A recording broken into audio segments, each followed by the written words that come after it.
High guys, welcome to Bengali film reviews. আজকে কথা বলবো দুটি সিনেমা নিয়ে, তার মধ্যে একটি হচ্ছে হিন্দি আর একটি হচ্ছে বাংলা সিনেমা। প্রথমে কথা বলবো স্কাই ফোর্স নিয়ে। স্কাই ফোর্সে অভিনয় করেছেন অক্ষয় কুমার, শরৎ কেলকার, বীর পাহাড়িয়া, সারা আলি খান এবং নিমৃত কৌর।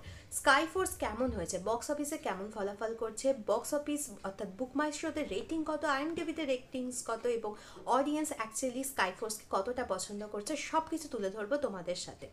স্কাই ফোর্স একটি রিয়েল ঘটনা। 1965 সালের এয়ার স্ট্রাইকের উপর বেস করে বানানো একটি সিনেমা। এই স্ট্রাইকে MIAR অর্থাৎ মিসিং ইন অ্যাকশন হয়ে যায় বীর পাহাড়িয়া, এবং এর পিছনের কারণ কি তাই উদ্ঘাটন করার চেষ্টা করছেন অক্ষয় কুমার।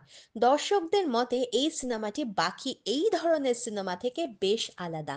বিশেষ করে ক্লাইম্যাক্স পার্টটা দারুণ, রিয়েলিস্টিক অ্যাপ্রোচ রয়েছে। অক্ষয় কুমার এবং শরৎ কেলকারের অ্যাক্টিং বেশ ভালো লেগেছে দর্শকদের। বীর পাহাড়িয়ার ডেবিউ হিসেবে ঠিকঠাক করেছেন।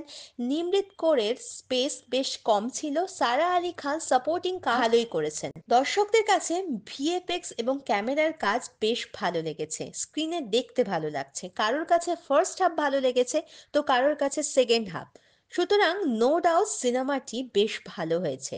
এক্সপেক্টেড স্টোরি হলেও ক্লাইম্যাক্স পার্টটা সকলের মন ছুঁয়ে গেছে। বুক মাই শোতে 8.9 রেটিংস হোল্ড করে রেখেছে, 4.7K ভোট হয়েছে, ঘন্টায় 18.24K টিকিট সেল হচ্ছে।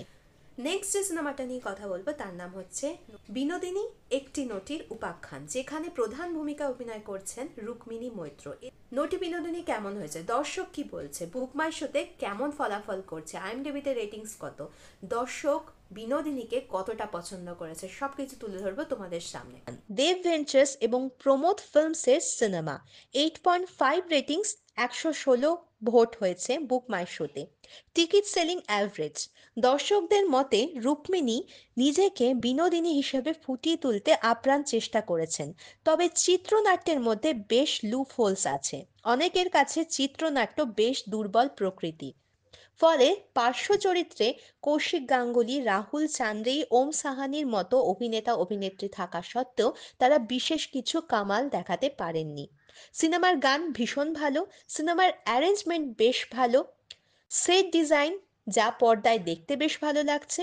তবে অনেকের কাছে নটি বিনোদিনী চরিত্রের যে গভীরতা, অর্থাৎ মুখ্য চরিত্রের যে গভীরতা, সেই গভীরতার অভাব দেখা দিয়েছে রুক্মিণীর মধ্যে। ফিল্ম রিলেটেড যে কোনো আপডেটের জন্য ফলো করো বেঙ্গলি ফিল্ম রিভিউজ।